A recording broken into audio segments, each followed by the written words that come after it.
If you never learned how to communicate effectively, then everything can feel really hard in the relationship because the approach that you've been taught doesn't work. Who knew there was actual strategy behind effective communication that could mean the difference between having someone hear you and having someone want to argue with you or walk off because they've had enough? There are 5 communication habits that couples use during conflict. If you're doing any of these habits push your partner away and inspire your partner to get defensive and put their walls up.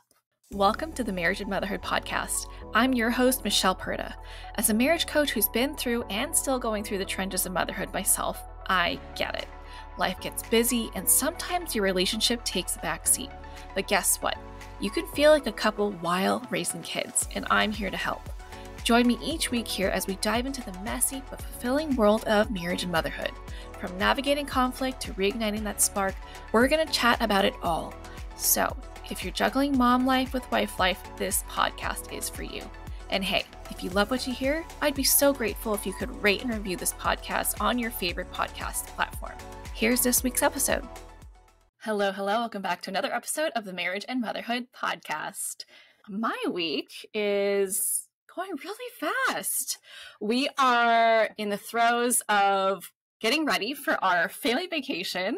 We're going to be spending some really solid quality time together as a family, minus my stepson because he's with his mom still. But spending some really good quality time together for almost a week. I am so excited. What started out as a camping trip ended up changing completely to a road trip. So we're going to be making different stops along the way up to Washington and then back. And I'm so excited. We're going to go hiking at different national parks. And we're going to spend time in Seattle doing some city things, taking the kids on the ferry, Pike's Marketplace, going to the gum wall, and we're even making a trip to go to the Tillamook Creamery, which is so exciting because, you see Tillamook cheese all over the grocery store, but to actually go to the place that it's made, tour it, try all the things, I am super stoked. I am sure the kids are going to love it because who doesn't like cheese and who doesn't like ice cream and all the things that creamers make, right? We start school in 3 weeks, which is wild. I'm excited to have my older son back so that we can get the school year started and just hang out with him because we haven't seen him all summer. And to get back into the groove of things, to have my middle son out of the house all day in school now that he's going into first grade, because I don't know about you, but where we live, kindergarten is half day, and that's really rough. Really rough. So there's a lot of start and stopping with work. And if you're like me, it takes a while to get back into it because you lose your focus and you have to remember what you were working on, right? Let me know if you can relate to that. But yeah, we're ending summer with a bang. We're doing some other activities when we get back and just making the most out of what we have left with all this free time with the kids home. Now, the topic that we're covering today is 5 unhealthy communication habits to look out for. Now, I want to know from you, what your history with communication has been like. For me, growing up and all the way up until, I don't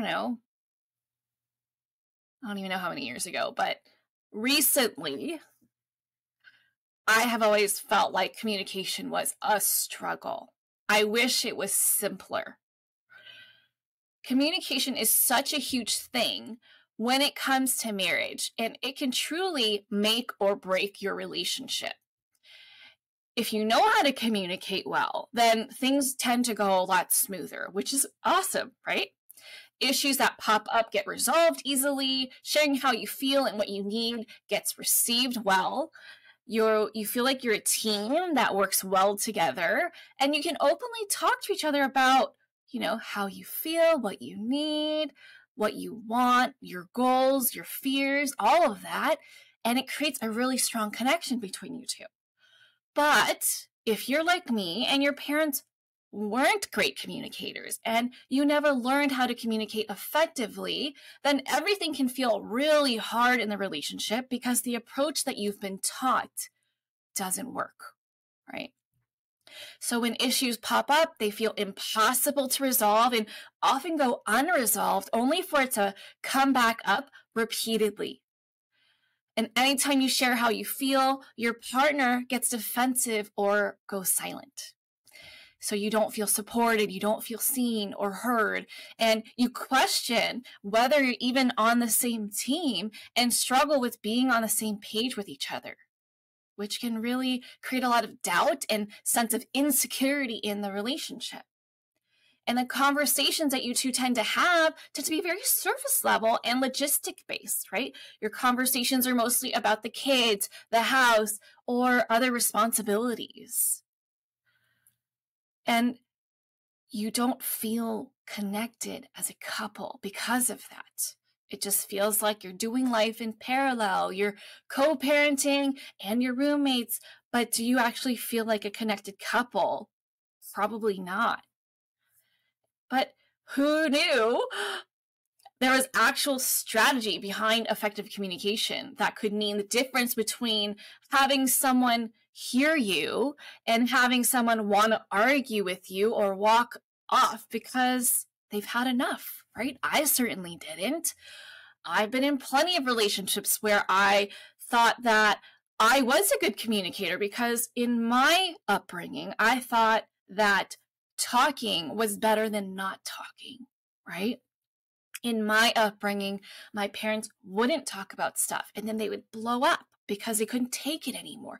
And so I, not wanting to repeat what they had, thought, oh, if I just express myself more, if I just share how I feel, what I think, I'll be good. I am a good communicator. I am being open. This is what's going to create that closeness. This is what's going to create that intimacy that I want in relationships.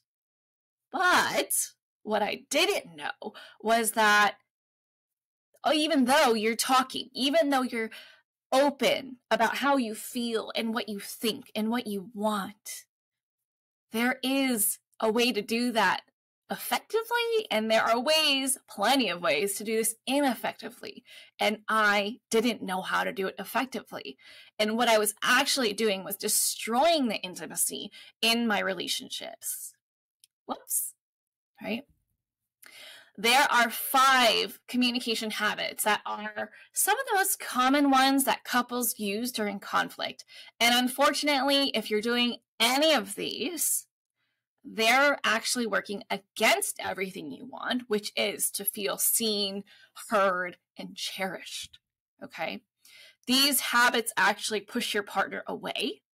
They close off connection and actually inspire your partner to get defensive and put their walls up. Now, here are the 5 different communication habits that are unhealthy for your relationship. The first one being blaming. I did this so much because I grew up in a culture of blame. Maybe you have too. I hear this from a lot of people that they tend to relate with me on this one thing, the blame culture, right? Whether it was your parents who blamed you for how angry they got because of something you did or something you didn't do. Or maybe you witnessed your mom blaming your dad for not being there enough, for, not doing the right thing or not doing things the right way or not being there for her in the way that she needed. So you grew up thinking, this is how I share my pain. This is how I express that I need something to change, right? But blaming is shifting the responsibility onto your partner for how you feel because of something they did. And you're blaming them for also how you're reacting, right? So it's like, oh, now by doing that, you're saying that they're almost like pulling strings based on their actions that you have no control over yourself. And this can sound like, I'm always doing everything around here. You never help. Or if you did what I asked, I wouldn't be so angry and yelling right now. I would want to hang out with you more. I would have sex with you more often, right? The second one is criticizing. This is labeling, judging, using absolute words like always and never, right? And this can sound like, why can't you be more like Kim's husband? He's so thoughtful and supportive. I wish you were more like that, right? You're comparing. Or you never spend time with me. You're always on your phone. Or, fill in the blank. You're always working. You're always hanging out with the kids. You're always out with the boys. You're always hanging out with your family. Why don't you pay more attention to me? This is all coming from a place of hurt. And it's ineffective, right? It's coming off as whining. Like, imagine your kid saying this to you. Would you receive this well? The chances are very slim that you would, right? And so this also doesn't work with your partner. The third one is getting defensive. Saying things about your partner to point out that they're also flawed, or saying things to counter or just justify what they're criticizing you for. So even though criticism is an unhealthy habit, and even though your partner might still be doing this to you, it does not mean that you can meet it with more unhealthy habits. Okay, I just want to throw that out there. This is not like an eye for an eye kind of thing. If you throw unhealthy habits at me, I'm going to do it back to you, because guess what? That doesn't change the dynamic of the communication. And what we want to shift you towards is health. My phone just fell. I got a text. Let me silence that. Real life over here. Okay. It doesn't mean that you can meet them with the same level of animosity or negativity or toxicity. Okay. To shift to healthier communication styles as a couple, someone's got to stop the pattern. And that someone can be you, right? So even though they're throwing things at you where you're like, oh, but Michelle said that that's unhealthy. And if they're going to do it, that means it's fair game and I should do it too. No. Okay? No. That's not going to change anything. That's probably going to make it spiral and make it worse and escalate the whole conversation, when what we want to do is be able to de-escalate it. All right. Now the next one is, what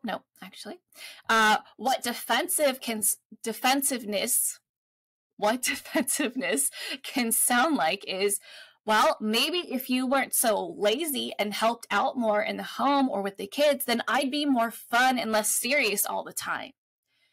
Or you think you're perfect? When was the last time you blank, right? Insert whatever you would say or have said.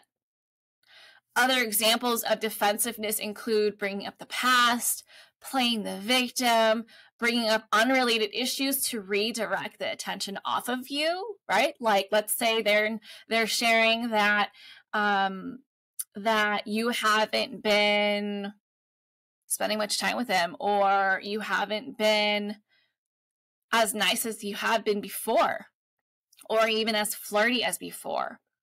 And you're like, well, look at you. When was the last time that you, let's see. It has to be something completely unrelated. Well, you never take out the trash on time. Like, that is so unrelated to what they're saying, right? Even though their approach sucks and it could use some work, redirecting it by picking up something else that you can just throw back in their face is not going to help the situation. It's not going to help calm down the conversation. It's not going to help the conversation actually get resolved. So do your best to not do those things, okay? The fourth one is disrespecting your partner. Now, when I say it that way, it's like, duh, right? But disrespecting your partner could be something that you might be unintentionally doing, right?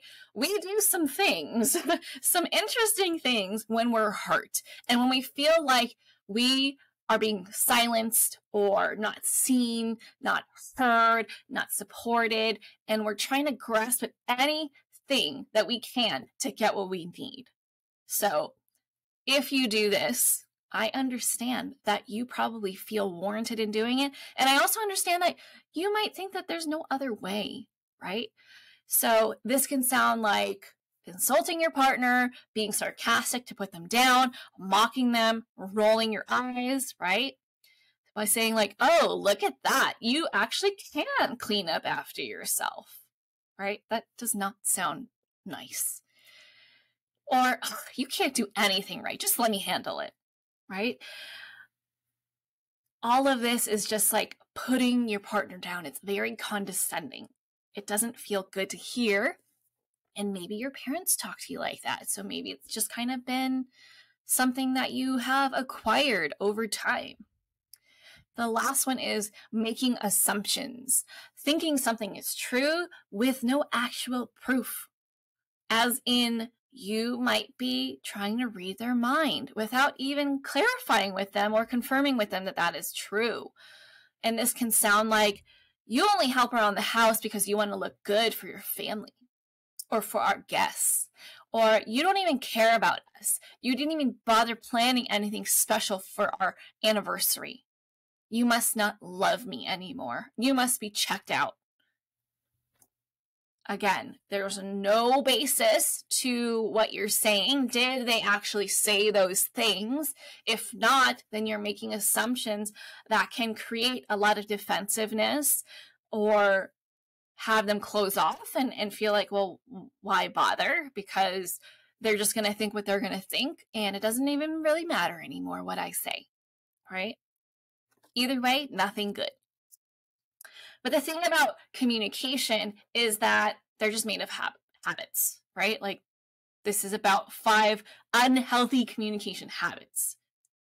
But with habits, the more you do them, the more second nature they feel, right? The more they become your go-to reactions when certain things happen. And a lot of times you don't even know that you're doing them. But what makes these unhealthy, or dare I say even toxic, is that over time, doing these things will look like your partner not opening up to you anymore, only talking to you about surface level stuff, right? Those logistics that I was talking about, the kids, the house, responsibilities, work. It can also look like them burying themselves in their work, in hobbies, in their phone, or spending more time away from you and tuning you out when you talk to them. Just thinking about that and imagining that and remembering back to when I did experience those things is heartbreaking.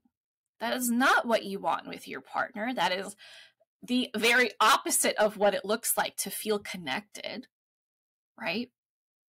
And if this is happening to you already, start bringing more awareness to yourself.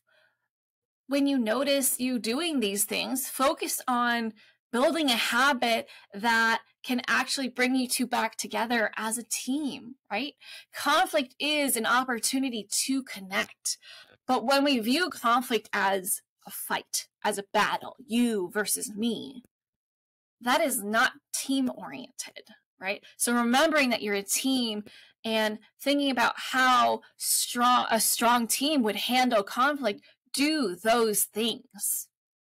That's what's going to help you change the way you two communicate. Because when you don't meet your partner with what you normally do, so let's say you criticize, and then they get defensive. And when they get defensive, you get defensive back. And then you're both being defensive, poking at each other's insecurities, making generalizations about each other, making a lot of assumptions that are hurting you as a couple. That's not going to create connection. But if you pause and you think, okay, I used to do that. Let me make an intentional effort to do something that would actually support my marriage, strengthen it, build that connection so that we can get through this as a strong couple. Let me do that. A lot of it is just interrupting the habit with something different. And when you start to approach your partner with those habits, those healthier habits, they're going to start responding differently too, because you have now introduced something completely different. You are no longer showing up as the person that had those unhealthy habits. You are showing up as someone who is rooting for your marriage rather than doing things that go against it. Okay? So habits can be learned and they can be unlearned. So that's all I have for you today. Those are the 5 most common unhealthy communication habits that exist in a lot of couples. Communication. So if you're doing any of these, it's okay. You are not a lost cause. You are not bound to have the same style of communication with your partner forever and ever and ever, right? What you can do is bring awareness to it and start to shift how you two communicate so that this can just stop being an issue. So you can start feeling like that domino effect where it's like, oh, I got this, cool. All these other issues, no longer a problem because we're able to work together as a team. We're able to hear each other out. We're able to open up to each other. We're able to work through things without getting defensive, without feeling like we're being attacked, with feeling connected, like we are supported and seen and heard. Okay? If you are struggling with this, I urge you to reach out to me because it can be challenging to notice what you're doing that is creating this unhealthy environment for communication to thrive in your marriage. So send me a DM if this is you. I'd be more than happy to have a chat with you to help you work through those things so that you can create a healthier dynamic in your marriage so that you can focus more on connecting rather than trying to be heard, okay? Now, stay tuned for part 2 because in part 2, I'm going to share what healthy communication habits look like, right? Because we're going to do away with the unhealthy ones and you're going to need healthy ones to fill them in so that it can start to feel more like you are a team. And like with habits, the more we do them, the more natural they feel and the more likely you're able to do these things when you're in the heat of the moment, and you're going to be able to do it consistently and again, not have these issues be a thing. Okay, that's it for this episode. Remember, awareness truly is the first step to making any change in your life, and this is no different. So start paying attention to how you're communicating with your spouse, especially when you're really emotional, angry, frustrated, stressed, you name it, overwhelmed. Start to notice what you're doing and whether they are supporting your partnership or if they are destroying it. All right, that's it. That's it for this episode. If you enjoyed this episode and you'd like to help support the podcast, please subscribe and leave a rating and review. I would so appreciate that. And if you love what I share here, then you're going to love and want to join my free private Facebook community that's also called Marriage and Motherhood. I hope to see and connect with you in there. Otherwise, I'll catch you back here next week for the next episode. Bye!